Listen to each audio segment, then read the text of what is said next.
What was your branch of service? I was in the Marine Corps. And why did you pick that service branch?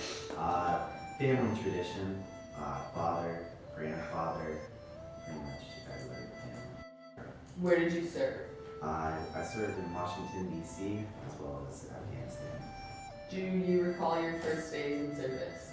Absolutely, because like when you get into boot camp, first couple days are just crazy because you're getting yelled at all the time. They're telling you where to go, what to do. It's all part of getting used to like the basic training, just right off the bat. When you get off the bus, you get on the little yellow footsteps, and they're already in your face, getting ready to go. Tell me about your boot camp training experience.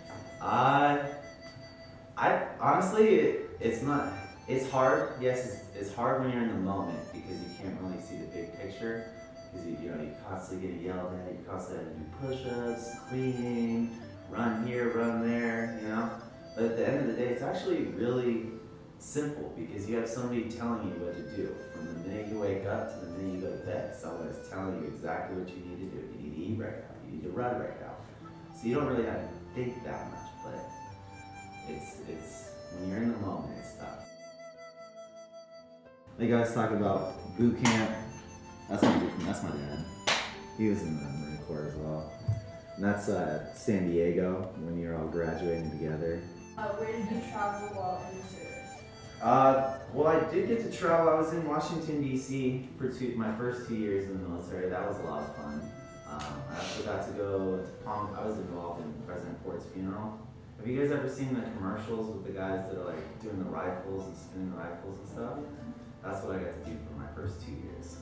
So I didn't actually get to travel with that team, but I was involved in President Ford's funeral. So I get to go to Palm Springs and then Michigan. That was pretty cool. And then Friday nights in Washington, D.C. during the summer, they do parades and they have like the Marine Corps band. Some nights they would shoot off cannons depending on what song they finished with. March out of there, like. Well, we've done parades. We did like a parade in Washington, D.C. where that was like a whole. I mean, you get all the branches of service, multiple platoons and stuff. They're all like on sync. That's Yeah. crazy, yeah. And then you hear that usually you have a band with you and they'd be playing a song and then you just gotta listen for that heavy drum and you just march to the drum. There's all the uniforms that you had to have at your closet perfectly organized all the time. Arlington National Cemetery, we would do funerals for fallen veterans, whether it be anybody who was buried in Arlington. Depending on what your rank was, you'd get a certain amount of platoons that would march with your casket. I also did that firing parties for funerals, giving the 21-gun salute. And that was President Ford's funeral. For that, at all times, there would be somebody standing around the casket. I served in Operation Enduring Freedom, is the name of the war in Afghanistan. That was in 2008. Where exactly did you go? The Kandahar and Farah provinces. We lived in a little mud hut for like the first couple of weeks that we were out there until our base was built. Yeah. And then once the base was built, we stayed in just like a tent inside of walls. Do you remember what time was that? I actually left for Afghanistan on April 7th, 2008. I was turning 21. Literally, I was getting on a plane to Afghanistan on my 21st birthday. What was it like? It's you're nervous, but you train. You've been training, and then once you get there, it's kind of training just takes over, and then you just continue your training until you push it out. What was your job assignment? I was infantry, so we were just the grunts. We carried the guns, we walked around, the boots on the ground. The first 14 nights that we were out there, every night, right when the sun was going down, they'd shoot rockets at us. The first day, we were pulling up to where our base was supposed to be. There were over 20 bombs in the area of where we were supposed to set up, so we had to disarm them all in like the first day or two. Wow. So, as far as other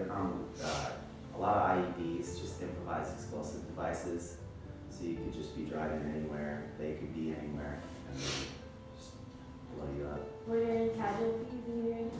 Yeah, we lost quite a few. It was I lost my best friend while I was over there. He was in a vehicle. He was picking up one of my Marines to come back who had just lost his mom.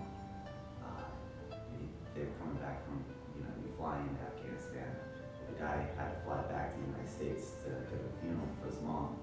And so when they picked him up and they were coming back, they got blown out. 4 people in the vehicle passed away. And then the one person that lived actually was my Marine.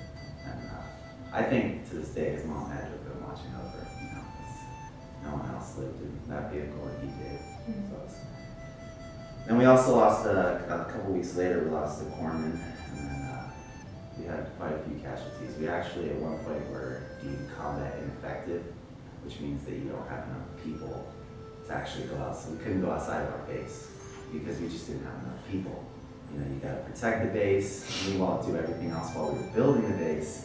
So there wasn't enough people to actually even go out into Afghanistan and be patrolling the streets for a couple of weeks. We had to get combat replacements sent from different units. Those are all the casualties from our unit. We had a pretty high casualty rate as 2-7 as a whole. So. How far would you walk? Just like. It just depended on what the mission was. One night out, we were gonna walk like 12 miles, but we ended up getting shot at before we made it to the 12 miles.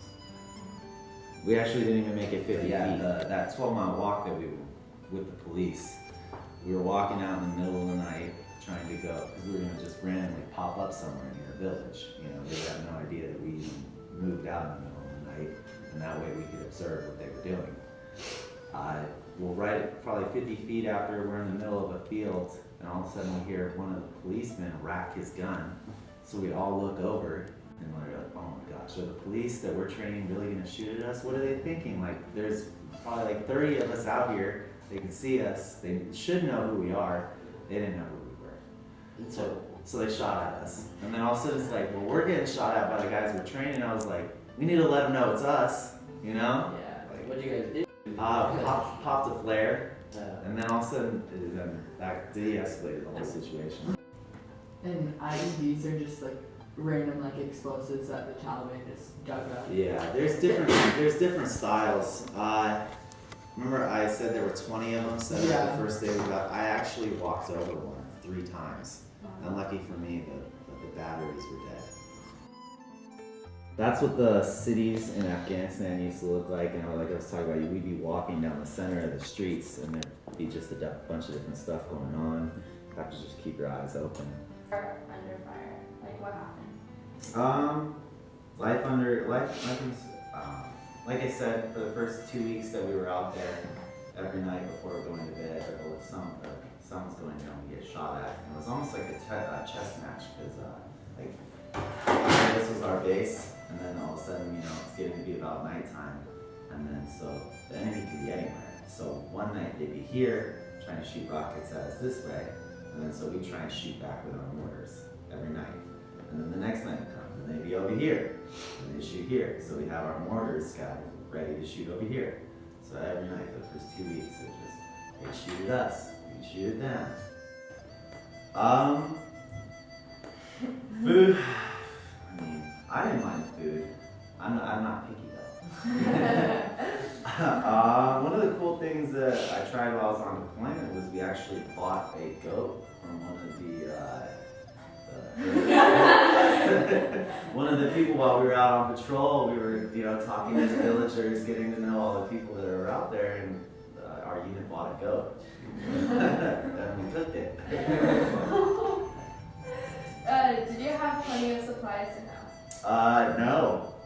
Matter of fact, when we were leaving to go set up our base, I stayed back like a day late. I didn't go with the rest of the unit. My fire team, the guys I was in charge of, we stayed back like 2 extra days at the main base. and then our unit was running out of water. They didn't pack enough water in their cars, so I had to get in my vehicle a couple days later. We just packed my whole car full of water. Wait, I Oh, did you feel pressure or stress? Absolutely. It's just it's stressful when you don't know who your enemy is, because we would be going into these villages, we'd be meeting, you know, the village elders, we'd be introducing ourselves, trying to build a relationship with the locals there, and at the same time you could be saying hello to the guy, and then a couple hours later he's the guy who's digging a bomb into the ground trying to blow you up. So it just gets to be stressful when you don't know who your enemy is. Do you recall any particular humorous or unusual event? Too many to count. I mean, you've got a bunch of, 18 to 22-year-old guys that are all, not always practicing, for combat. There's going to be some humorous and unusual events. I don't know if any of them are appropriate. How big were the camel spiders?